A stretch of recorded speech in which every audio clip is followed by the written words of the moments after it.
Welcome to the Daughter Arise channel. My name is Yvonne and this channel is all about bringing you content about childhood sexual abuse. On this channel I share things to do from my experience of going through childhood sexual abuse.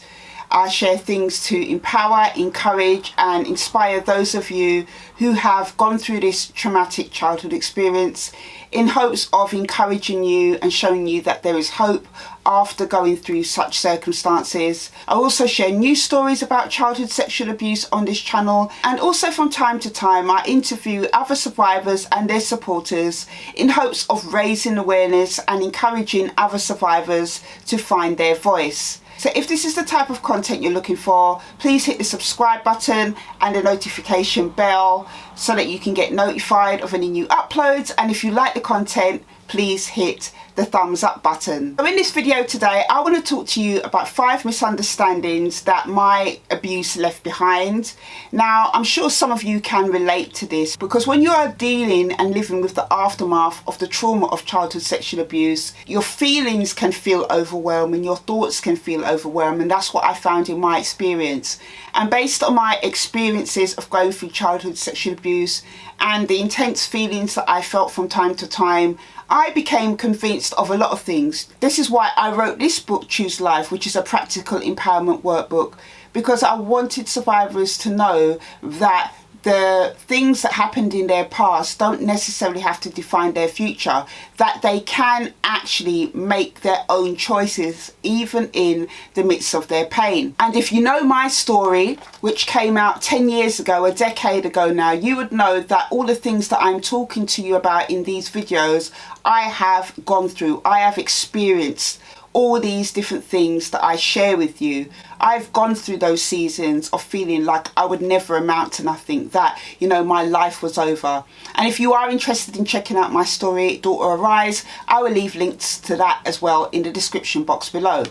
But back to the video today, I want to share with you the 5 misunderstandings that I had that weren't true. The first thing I want to share with you on my list of 5 misunderstandings I had about my abuse is that I thought I couldn't heal. I thought for many years, because of all my brokenness, because of my struggles, because of my challenges, because of my depression, that I couldn't heal. And one of the main reasons why I thought I couldn't heal was because I kept having setbacks. I would be doing well some weeks, you know, especially when I was in the midst of depression. I'd be doing well, you know, going to work, you know, engaging in life, doing all these things. And then something would trigger me, or I'd have some type of setback, and then it would just knock me back. And when I had those times where I was knocked back, it just made me feel like I'd never be able to heal from my experiences. But one of the key things I learned over time from encouraging myself, from, you know, my relationship with Jesus Christ, my faith really did help me a lot. You know, God really helped me a lot to heal and to just have that patience with myself, is that it's all part of the process. Being knocked back, having setbacks, you know, having times where you're down and not feeling like you're able to move, not feeling like you're going to be able to heal from the things that you have gone through, is just part of the journey. And one of the key things that helped my healing journey was just to allow myself to sit in the moment, not beat myself up, not drag myself down about any setbacks or anything that I went through. It really was just about accepting it for what it was, and then when the time was right or when I felt ready, moving forward. Now I'm on the other side of this experience, I can definitely say that I have healed from the things that happened to me in my childhood. That is why I was able to write books. That is why I've been able to tell people my story. That is why I've been able to, you know, deliver training through my workshops to social care professionals and practitioners. I've been able to do all these things because I'm at a place where I have healed from my experiences. The next misunderstanding I want to share with you about my abuse is that people would be patient and understanding. This is something that is very, very hard for people to do. I automatically assumed because I was upset or because I was down that people would be gentle with me, people would be understanding, but for a large majority of people that wasn't the case. And as a matter of fact, when I was in some of my deepest pain, I found that the people who I thought were friends or family or whatever were nowhere to be found. It was also extremely hard and painful when those same people who I had shared things with then turned around and tried to use it against me. But this is in my earlier journey of going through the healing from my sexual abuse. I'm going back maybe 10, even 15 years. And it's all been a learning curve, because as I've been able to heal from certain things, God has been a huge help in everything to me, guiding and leading the way, helping me to have, discernment when it comes to people. I've been able to see those experiences for what they are. It may be your loved ones, it may be your close friends. It is very hard for them, because they love and care for you, to see you in pain constantly, whether you're crying, whether you're depressed, whether you're really down, hurting from things that have happened to you. It can be very, very difficult for them, because if they haven't gone through childhood sexual abuse, they've not had no experience of going through it, their understanding of your pain and how it's affected your life is going to be very, very limited. And sometimes I found, as a survivor, I expected people to understand, which in a little way was probably a bit selfish of me. From my own experience, I was consumed with a lot of pain a lot of the time, which led me to be quite self-absorbed. Another quick thing I want to share with you about a misunderstanding I had from my abuse is that I thought that once I went to therapy once, that it would be dealt with. And this is something that I talked about in both of my books, Thought to Arise and in Choose Life, to discover that actually it's a continuous journey. Because I found from my own experience, it was like peeling layers off an onion. There was a lot of memories and things that I had suppressed over the years, pushed really deep down inside me, that I completely forgot about. And when I started my therapy journey properly at 22 years old, and really started to engage in therapy and face what happened to me and face some of the things that I felt really ashamed about, I realized that it was going to be a journey that I'd have to go through again and again and again. Now, my therapy journey started at 22 years old and finished probably at about 41 years old. And it wasn't like I was in therapy continuously all those years. Some things would come to the surface in my dreams, in thoughts, in feelings, and then I found that I had to go back again to deal with it. Also as well, I may have struggled in things like my marriage or in being a mother, so I had to go back and get to the root of those things. So therapy has been a continuous journey, and I will never say I'll never go back again, because if there was something that comes up, then I would definitely go back. But the later part of my journey, my healing journey, my visits to therapy have been less and less. So that's one thing I definitely found to be not true, that once you go to therapy once, that will be it.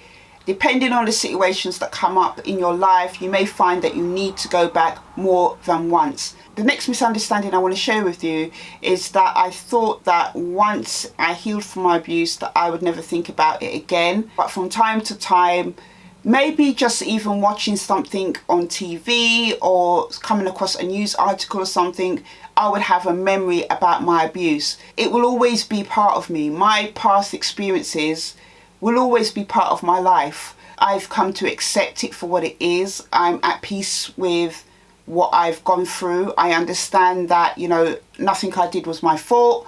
I've been able to forgive my mother and father for their part in my abuse, even though I don't have a relationship with them. I forgive them because I didn't want to hold on to bitterness.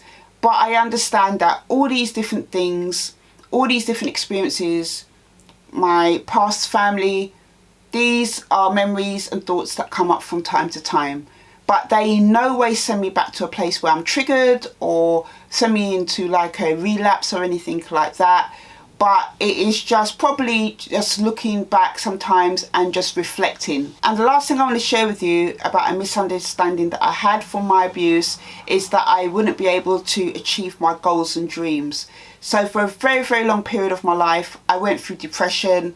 I was in traditional employment. I worked my 9-to-5 job, had good 9-to-5 jobs, but I really didn't think outside the box of anything I really wanted to do. Not until I was probably about 35 years old. I think my book Thought to Arise was the start of me finding my purpose. And I'm thankful to God that he was able to give me and put that desire in my heart that I had potential to be more than what I was doing, or to do more than what I was doing, and that he had a plan and purpose for my life. 35 really marked the start of me living my life my way, not tainted by abuse. You know, it was about me now starting to look at the things that I was good at and the things that I wanted to do. And as I said, the book was the start of me living in my purpose. I'm doing that now. You know, I have my own company. I'm about to release my third book, which is a different book from the first two that I've released.